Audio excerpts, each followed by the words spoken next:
President Ruto burdens Professor Kindiki with Rigathi Gachagua's failed responsibilities, in other words, roles.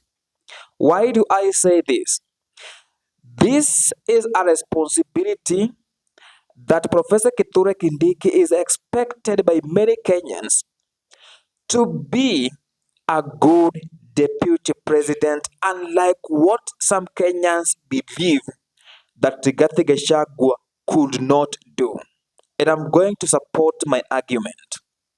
If at all he will be sworn in as the third deputy president of the Republic of Kenya under the 2010 Constitution, he must do the following. But before we discuss that, please like the video, subscribe, and turn on the notification bell. Number one, Professor Kindiki must travel across the country. He must do it.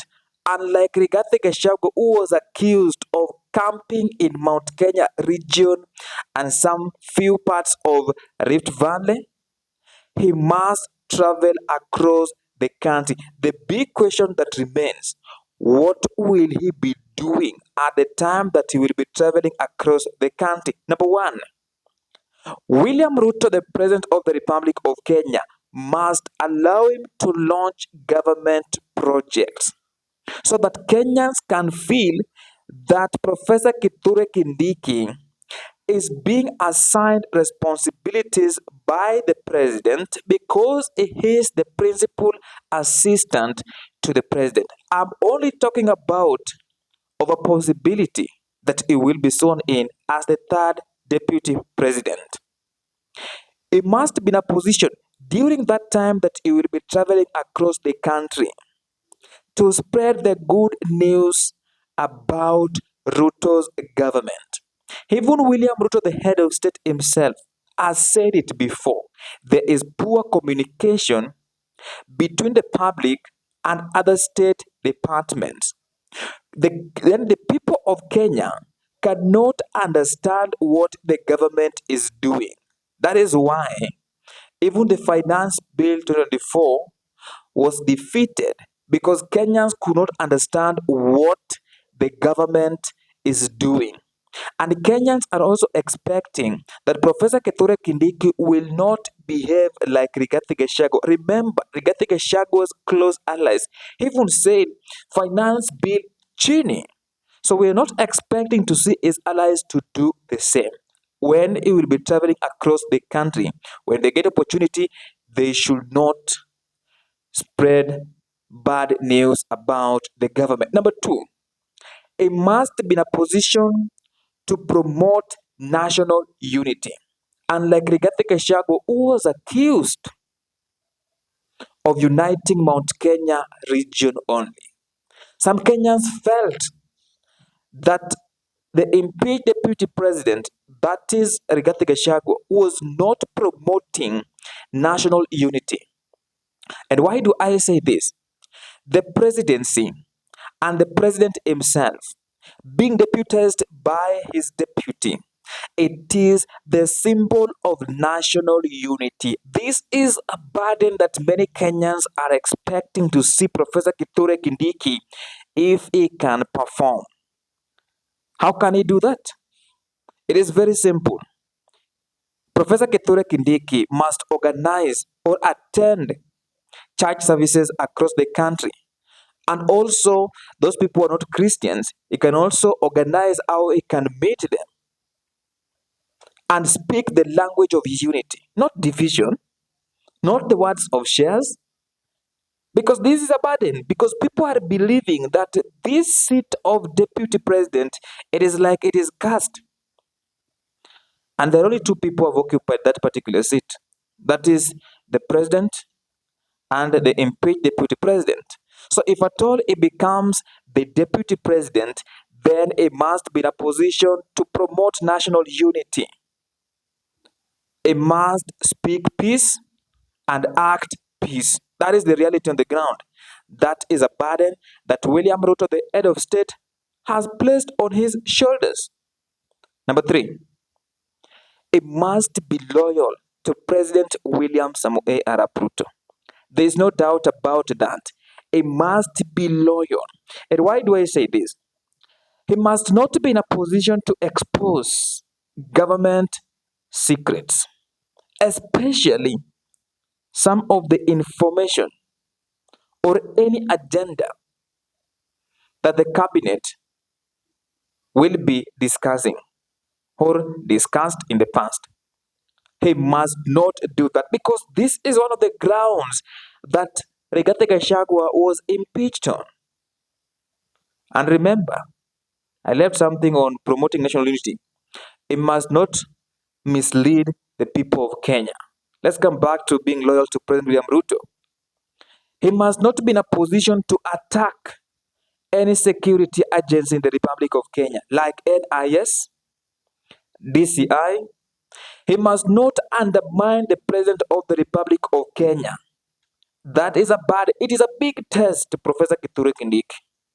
It is a big test to him. And he must be in a position to understand that being loyal to his boss will also make him work in a good environment, not a toxic environment. There is nothing like co-presidency. You must be loyal. There's nothing like co-presidency. That is why he must be loyal to President William Samoei Arap Ruto at any cost.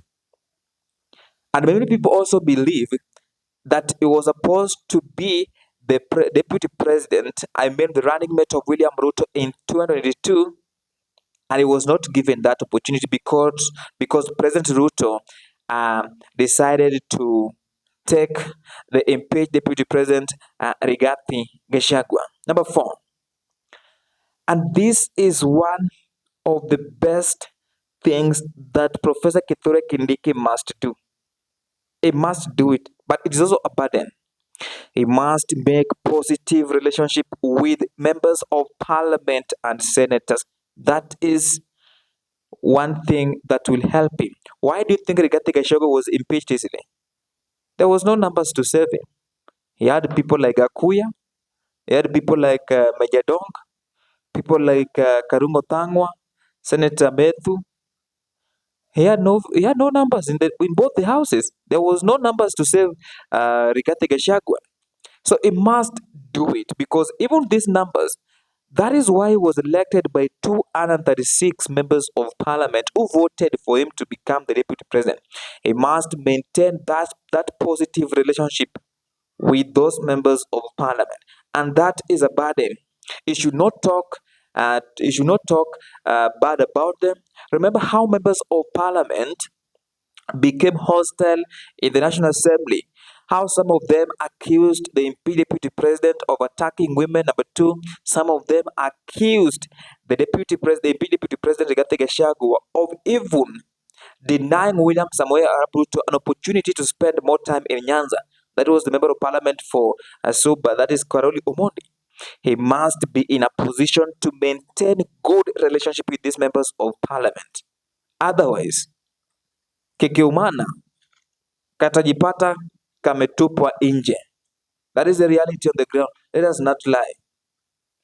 He has got also another burden. He must unite Mount Kenya. And under uniting Mount Kenya, I want to talk about 2 things. 1, he must be in a position to unite Mount Kenya because Mount Kenya residents, some of them, Mount Kenya West and Mount Kenya East, that's what I'm talking about. Some of them feel betrayed by William Samoei Arap Ruto. And I feel like Mount Kenya is gone. It's gone on William Samoei Arap Ruto's political equation. So this is a burden because politics is about numbers. Politics is not about bringing your suit or bringing what's about numbers, figures. 1 + 1 is equal to 2. Can Mount Kenya bring 5 million votes or 4 million or 3 million votes? We add with the Nyanza 2, you go to Western 3, blah, blah, blah. Then all of a sudden you become the president. It is about numbers and money. That is the reality of the ground. It's about numbers and money. If you have no money, where will you get funds to campaign? So he must be in a position to unite Mount Kenya. That is 1. Number 2, he must be in a position to work on how he's going to give William Ruto numbers. Or else, William Ruto will pick another person in 2027. 2027. So this is a burden that President William Ruto has given Professor Kithure Kindiki, because there are people who feel that Rigathi Gachagua failed in his responsibility as a deputy president. I don't know what you think. Please let me know what you think in the comment section. Now, I promised at the end of my videos to be carrying out Civic Education 1. Remember to register as a voter. That is the only way we can get rid of these leaders that are not helping us at all. That is the only way we can do it. Register as a voter. Number two, demonetize politics. If you can demonetize politics as soon as possible, I'm telling you, we will not get leaders who will steal public funds. And why am I saying that these people are stealing public funds? Because they buy your vote at 200 shillings, 500 shillings, 1,000 shillings. They cheat you. Oh, we will do this. Oh, we will do that. Oh, we will do this. Oh, we will get there. And at the end of the day, they will find a way of recovering their money. That is what they will do. So the good gentleman, Professor Kithure Kindiki, just in summary, you must travel across the country, like Rigathi Gachagua was accused of campaigning in Mount Kenya region. You must promote national unity, unlike Gachagua, who was accused of uniting Mount Kenya only. You must be loyal to President William Samoei Arap Ruto. You must make positive relationship with members of parliament and senators. You must unite Mount Kenya, that is Mount Kenya East and Mount Kenya West. You must be in a position to get numbers for William Samoei Arap Ruto. Otherwise, in 2027, you will not be in his political equation unless he wants a deputy president that he can control. That is it from the Spot Check. Bye for now. We'll see you in the next video.